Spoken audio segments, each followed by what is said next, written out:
திருச்சிற்றம்பலம். ஸ்ரீமத் கச்சியப்ப சிவாச்சாரிய சுவாமிகள் அருளிய கந்தபுராணம் பாகம் 203 தக்ஷகாண்டம் வள்ளியம்மை திருமணப்படலம் பகுதி 9.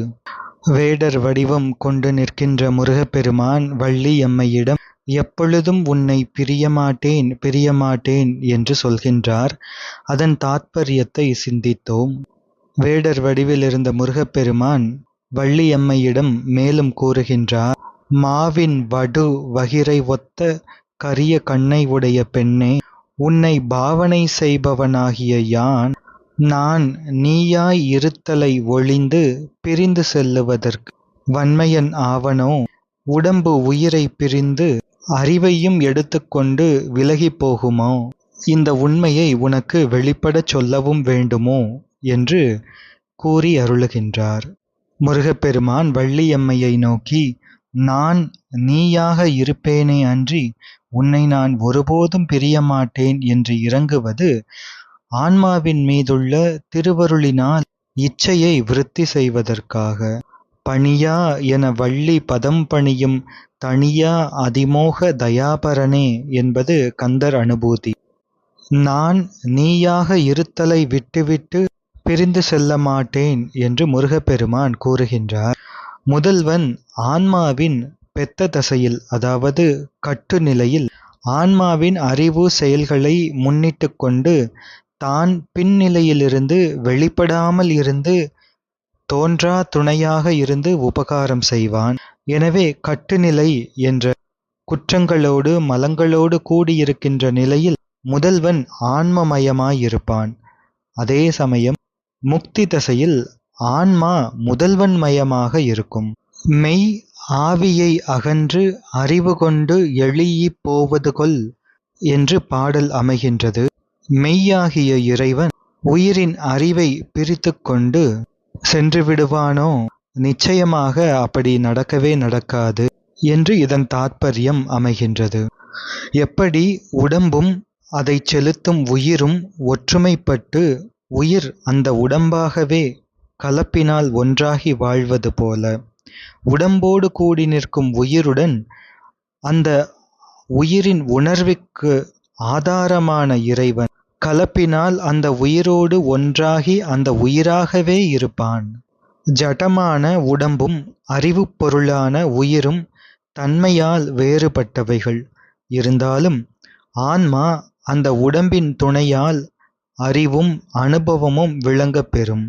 எனவே அந்த உடம்போடு கலப்பால் ஒன்றாக கூடியிருக்கின்ற உயிர் அந்த உடம்பு நிலைப்பதற்கு காரணமாக அந்த உடம்பை நிலைக்கச் செய்வதுடன் அந்த உடம்பு மயமாகவே இந்த உயிர் ஆகி உயிர் என்று தனியே ஒரு பொருள் இருக்கின்றது என்று பிரித்து அறிய முடியாமல் அந்த உடம்பாகவே உயிர் நிற்கின்றது. அதே போல உயிரோடு ஒன்றாக கலந்திருக்கும் இறைவன் அந்த உயிரை நிலைக்கச் செய்வதுடன் கட்டுநிலையில் உயிரின் அறிவும் அனுபவமும் விளங்குதல் பொருட் இறைவன் தான் வேறாக காணப்படாமல் அந்த உயிராகவே நிற்பன், தோன்றா துணையாக நிற்பன். இப்படி உயிர் அறிவோடு ஒன்றாயிருப்பதனால் அதன் கருத்து அறிந்து உயிரை செலுத்துவது இறைவனின் செயல் ஆகின்றது. எப்படி உயிர் இல்லை என்றால் இந்த உடலுக்கு வாழ்வு இல்லையோ, அதே போன்று இறைவனின் அருள் இல்லை என்றால் இந்த உயிருக்கும் வாழ்வு இல்லை. அதனால்தான் ஸ்ரீமத் மாணிக்கவாசக சுவாமிகள் போற்றி என் வாழ் முதல் ஆகிய பொருளே என்று பாடுகின்றார். இங்கேயும் முருகப்பெருமான் வள்ளியம்மையாரை நோக்கி, மெய்யானது ஆவியை அகன்று அறிவையும் எடுத்துக்கொண்டு செல்லுமா? செல்லாது. ஆவியோடும் உயிரின் அறிவோடும் எப்பொழுதும் இணைந்தேதான் இருக்கும் அந்த மெய்யாகிய பரம்பொருள் என்று உணர்த்துகின்றார். ஓவாமல் உன்னை உணர்த்துவோம் உன் அறிவில் மேவாமல் மேவி நாமே என்பது உண்மை விளக்கம் திருப்பாடல். இறைவன் உயிரின் அறிவில் பொருந்தாமலே பொருந்தி உயிராகவே நின்று உயிர் உணரும்படி அனுபவிக்கும்படி செய்வார். அதுவே மேவாமல் மேவுதல் என்பதன் அர்த்தம்.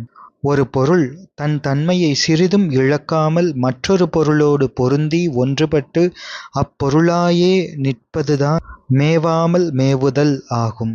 இறைவன் உயிரோடு பொருந்தி தான் சிறிதும் தோன்றாமல் மறைந்து நின்று உயிர் ஒன்றே உள்ளது என்று சொல்லும்படியாக அதனோடு ஒற்றுமைப்பட்டு நிற்கின்றான். அப்படி இறைவன் நின்றாலும் அவன் தன் இயல்பில் சிறிதும் மாறுவது இல்லை. எதிலும் தோயாமல் நிற்பவன் அவன். இந்நிலையே மேவாமல் மேவுதல் ஆகும். மேலும் முருகப்பெருமான் கூறுகின்றார் வள்ளியம்மையாரை நோக்கி, உன்னை பாவனை செய்பவனாகிய நான் என்று கூறுகின்றார். நின்றனை பாவியன் என்று கூறுகின்றார்.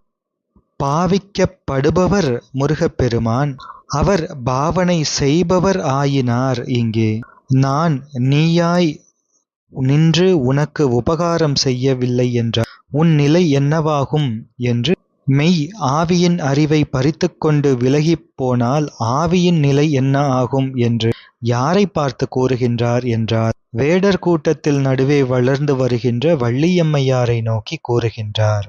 சிவஞான போதம் 8வது சூத்திரத்தில் ஐம்புல வேடரின் அயர்ந்தனை வளர்ந்தன என்று வருகின்றது. உயிரானது ஐம்பொறி முதலான கருவிகளோடு கூடி புற விஷயங்களை அறியும். அவ்வாறு கூடி அறிகின்ற உயிர் தன்னுடைய இயல்பை அறியுமா? ஒரு அரசகுமாரன் ராஜகுமாரன் தனக்கு நினைவு தெரிந்த நாள் முதல் வேடர் சேரியில் வேடர்களுக்கு மத்தியில் வளர்ந்து வருகின்றான். தான் ஒரு ராஜகுமாரன் என்பதை அவனுக்கு தெரியாது. வேடர்கள் மத்தியில் வளர்ந்து வரும் அவன் தன்னை வேடனாகவே உணர்கின்றான். அது மயக்க உணர்வு. எனவே வேடர்கள் மத்தியில் வளர்ந்து வருகின்ற அவனுடைய இயல்பு வேடர்களின் இயல்பாகத்தான் காணப்படும்.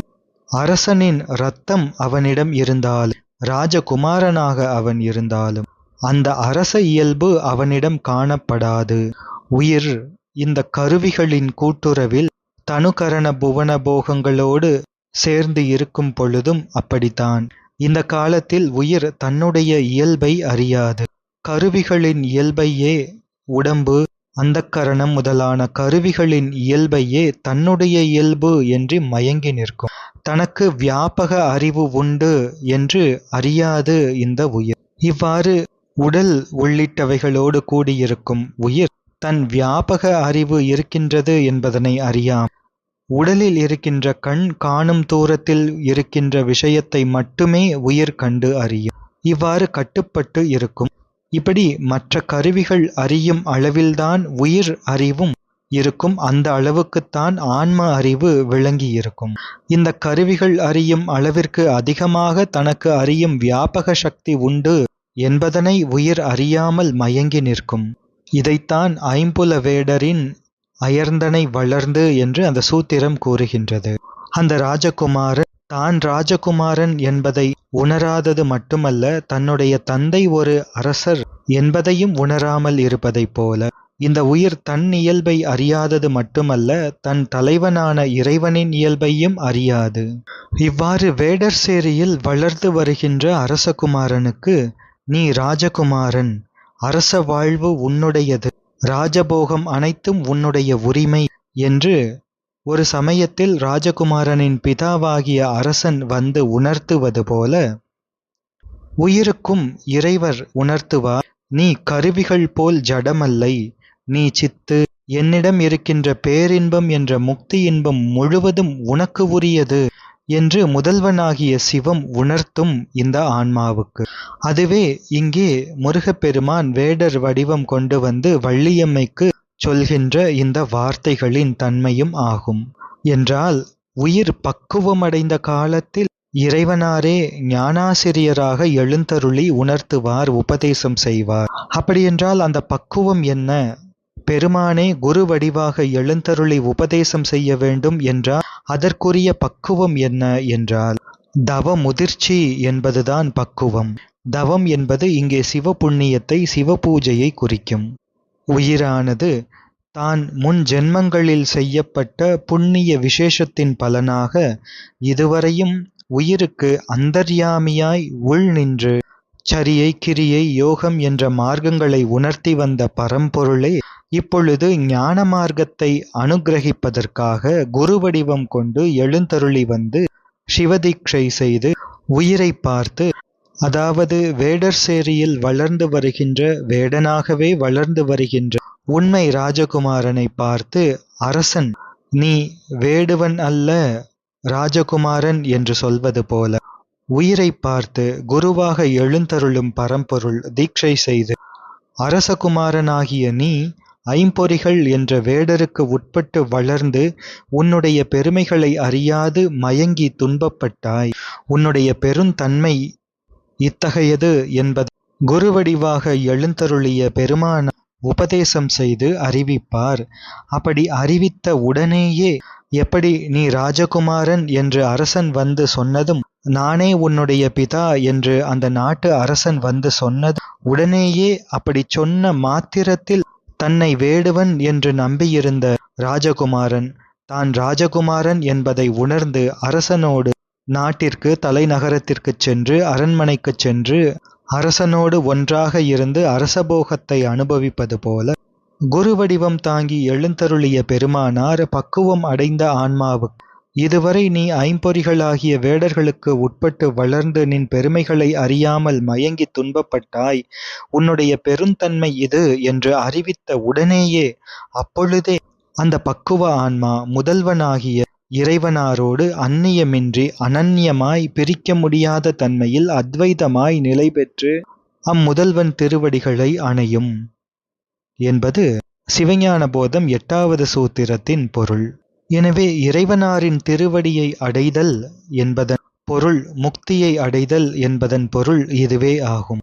உண்மையில் திருவடியோடு உயிர் என்றுமே பிரிப்பின்றிதான் நிற்கின்றது. எனவே ஐம்பொறிகளை விட்ட இடத்தில் உடனேயே திருவடியை அடையும் என்பது இங்கே கூறப்படுகின்றது. அடைதல் என்பது பிரிந்து நின்று அடைதல் என்பது பொருள் அன்று. உயிரானது இறைவனார் திருவடியோடு பிரிப்பின்றி என்றும் நிற்பதா? அப்படி நின்றாலும் கூட தாம் அவ்வாறு இறைவனோடு பிரிப்பின்றி நிற்கின்றோம் என்பதை இதுவரை உணராமல் இருந்தது. ஐம்பொறியின் கூட்டத்தால் பாசக்கூட்டத்தால் மறந்து இருந்தது.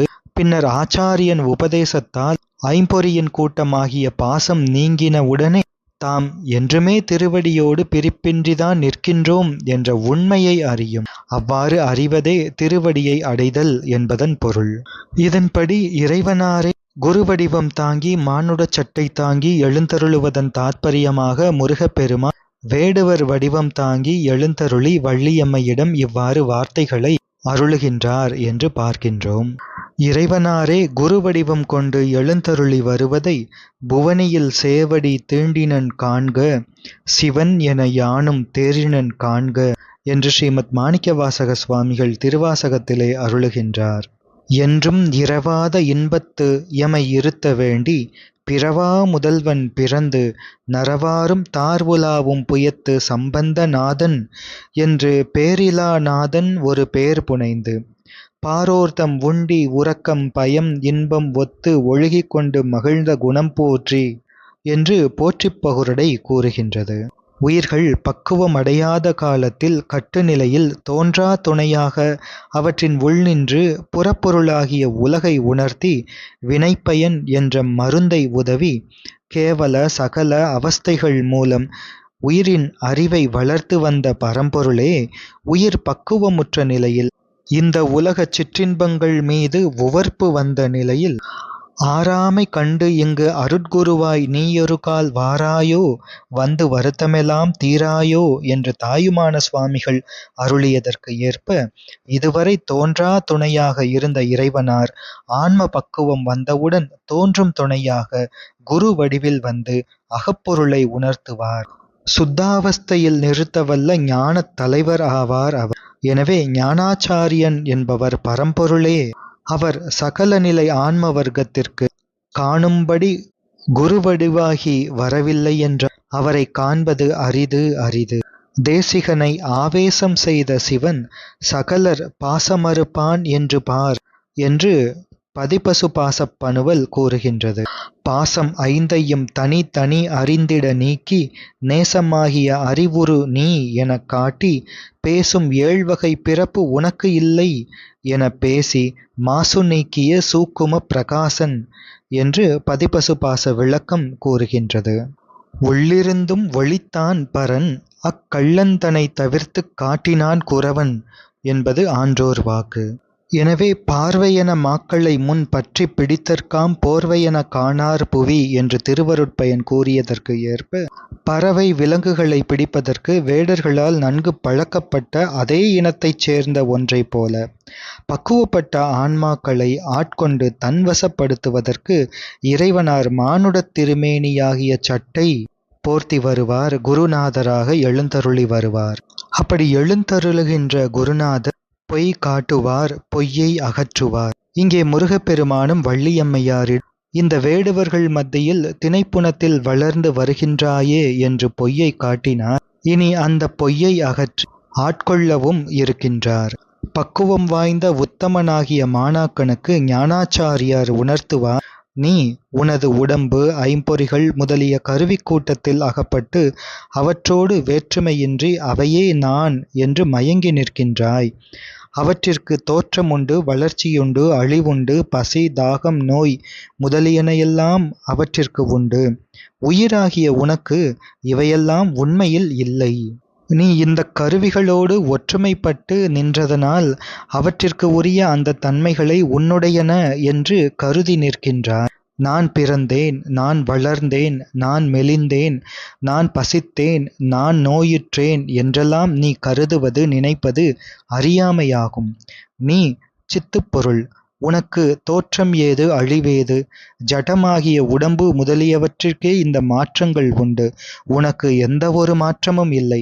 சித் ஆகிய நீ, சித் ஆகிய சிவத்தைச் சேர்வதுதான் இயற்கை. உன் இனம் அல்லாத ஜடப்பொருளாகிய கருவிகரணங்களோடு இருக்கின்ற தொடர்பை விட்டு ஒழிப்பாயாக.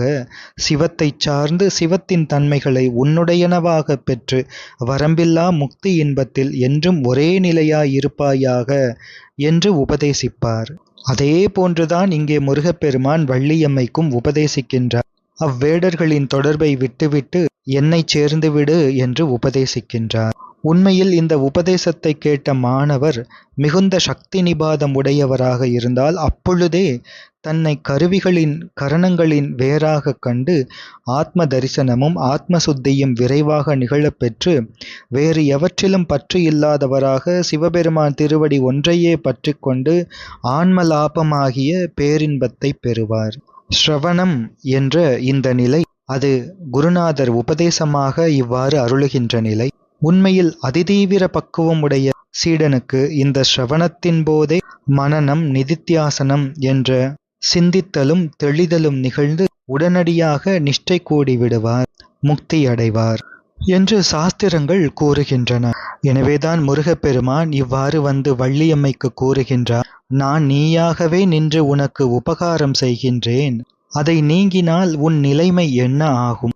மெய் ஆவியின் அறிவை பறித்துக் கொண்டு சென்றுவிட்டால் எந்த நிலை ஆகுமோ அதே போன்று நான் உன்னை நீங்கிவிட்ட அப்படி ஆகிவிடும் என்று உணர்த்துகின்றார்.